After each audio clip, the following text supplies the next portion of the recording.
next on the list is Oneonta Redskins, Coach Don Jacobs, who does a great job, won state championship, played for some state championships, played at the University of Alabama, and does a great job with Oneonta Redskins.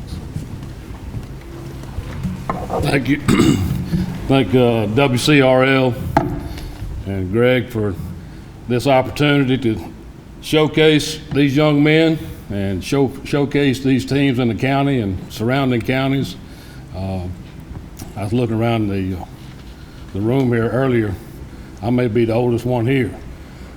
This is fixing to be my 36th season in football. Absolutely love it today as much as I did the first day in 1981. This is about these young men. As y'all can see, I didn't bring the biggest ones that we got. Stand up, Marquette.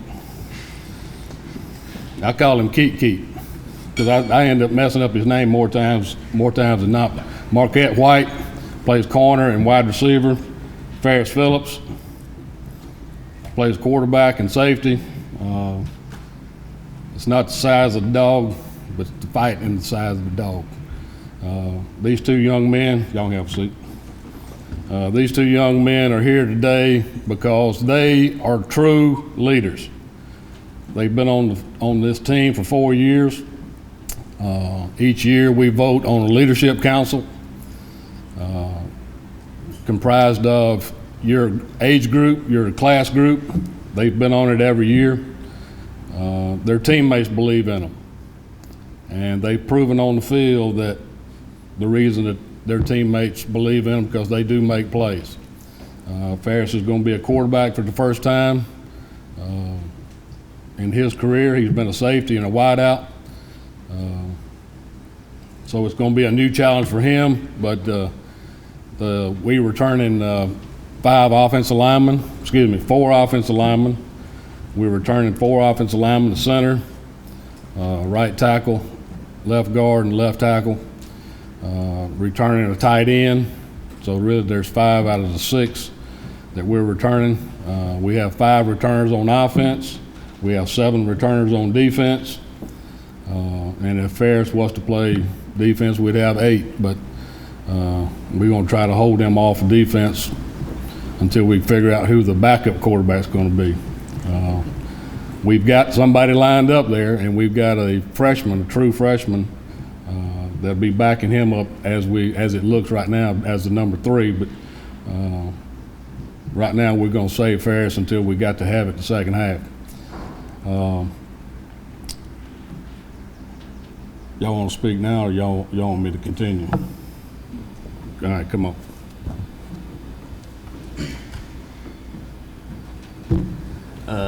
Thank y'all for having us, and I'd just like to say this year is going to be interesting, having Ferris first time being our quarterback. It's going to be a hard region this year, but it's going to be some dog fights, but I think we can handle this year, and that's what it's all about. Thank you.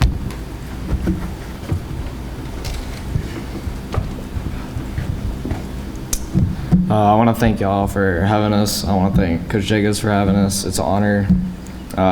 It's a big honor, actually. The fact that we're the 2, and we're expected to be the leaders of the team, and that's a big responsibility. And I'm looking forward to it, and looking forward to the season. Now, a little bit about our season coming up. We did change regions. We went east. We're in there with White Plains, Anniston, Jacksonville, Sacs, Oaks Bluff, Cherokee County, Asheville, and us. So it's a little bit further travel for us this year. It's not new. We've been over there. I guess when I first got here in 2010, we were in the east.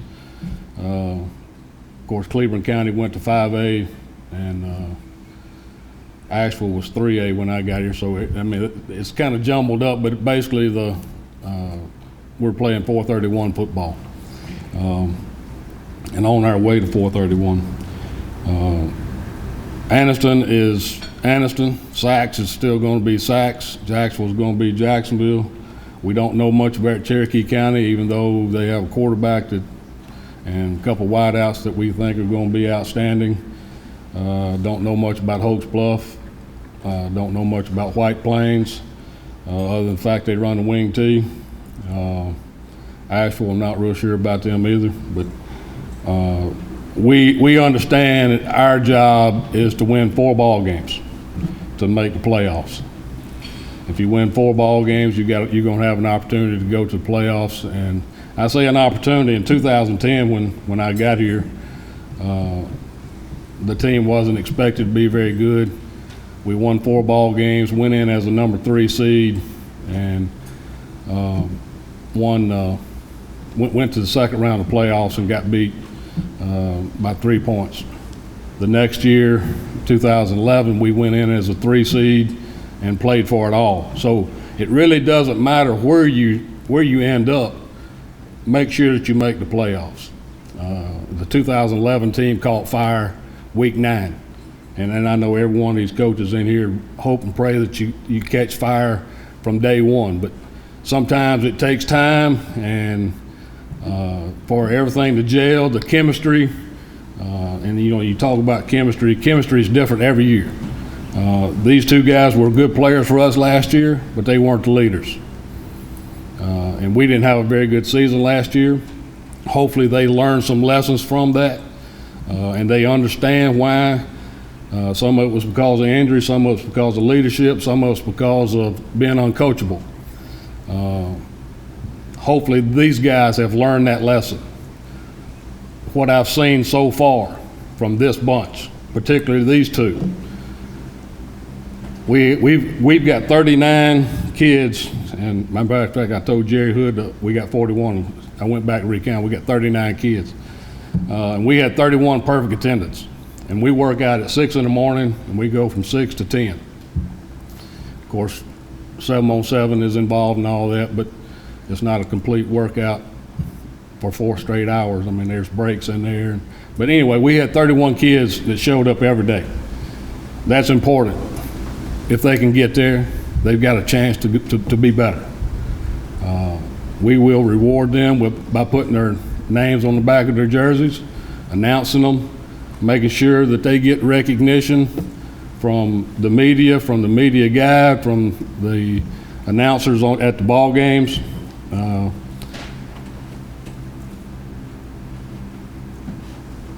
We have 11 seniors, and probably 7 of those play.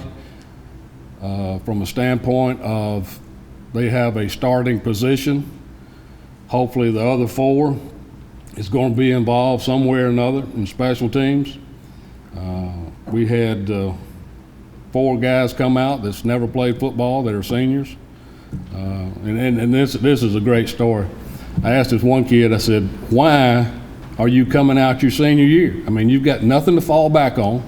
You've got no knowledge of what we do. Because football, and coaches in here know that football is a different language. I mean, how you're teaching it, squeeze, scrape, fit, well, some people may not call it squeeze, scrape, fit. It may be something completely different, but I mean, football is a different language. So anyway, I asked the kids, so why are you coming out your senior year? Coach, I wanted to be a part of a team, and that's the only reason. I want to be a part of something bigger than myself. That's a pretty great answer right there now. If we can take that part with these guys and now turn it over, make this team about somebody else other than me. And when I say me, us. This has got nothing to do with me, because I promise you I'm way too old to play. I'm way too tired already. But we do have great chemistry this year. That's yet to be fully developed. But from the way the kids hang around each other, the way they carry on with one another, the way they interact in the weight room, is I can feel the difference between last year and this year. And that's the thing that you don't ever know, how the chemistry is going to come out. Last year we ran into injuries. We were 4-1 halfway through the season. We got some folks hurt. We played right around 15 or 16 kids last year. When I say 15 or 16, I'm talking about we played 15 or 16 on special teams, offense, and defense, to give you a comparison. This year, we have 20 kids. 2013, when we won it all, we played with 26 kids. In a 4A school, when you got 26 athletes that you can count on, offense, defense, and special teams, pretty good number. Last year was a little bit down year for us. Also, the number of kids that we played or had the opportunity to play, 15 or 16 kids. So we've picked up 4 kids more this year, with possibly some more to come. So we're excited about having a few more kids to play with. We've got a few more kids that have perfect attendance. Last year we had 21. So we gained 10 more in perfect attendance, and once again, if you can get them there, you got a chance to be better. Any questions? Hey, Coach, you talk about the changes in the game and such. I was looking at some old YouTube videos of you running the wishbone back in '79 and '80 and comparing college football then to what it is today. Obviously, they're quicker, faster, larger. You know, the game plays much faster. But you talked about being in high school since '81. How much has high school changed since then? Well, I was in college, and I started coaching in college in '81, but I was a head coach in 2007 for the first time, and was a high school assistant in 2002. It's changed since 2002. Of course, that's only been 14 years ago, but you know, it's the knowledge that kids have today, the things that are accessible to them today, where it be film-wise, where it be, what y'all call this, muscle milk?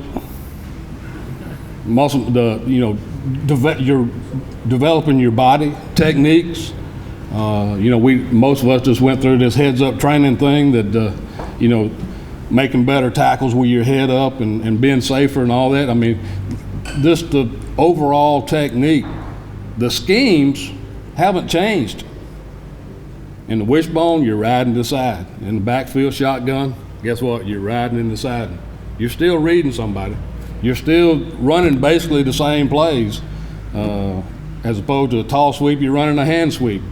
Of course, this day and age, we're probably throwing it a little bit more than what people did, but I remember playing against Miami. Jim Kelly was the quarterback as a freshman. In 1979, they threw it every snap. Played Baylor in the Cotton Bowl, and I don't remember what the quarterback's name, Cody something. They threw it every snap. So the scheme part has not changed a whole lot. The people have changed, and I think it's for the better.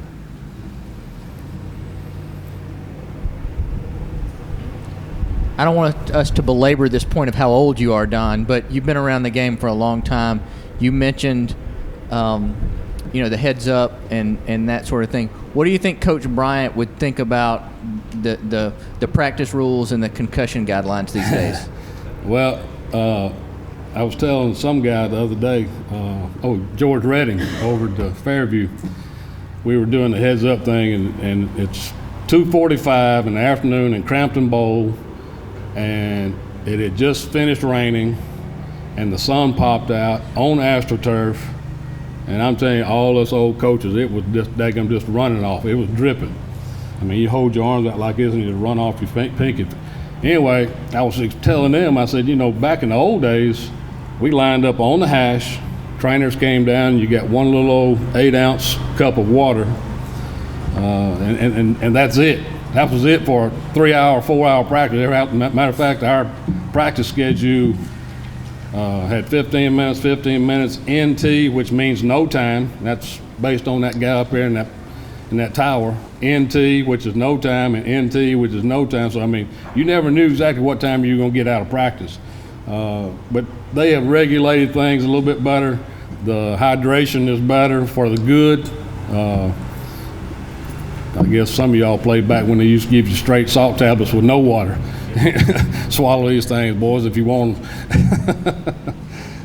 But I think, you know, overall, he would have changed with the times and also been successful because he understands it's about one thing. It's about these guys. It's about growing. It's about getting better. Not only getting better as a player, but getting better as a person and taking care of your responsibility and being accountable and being coachable. Anything else? Thank y'all.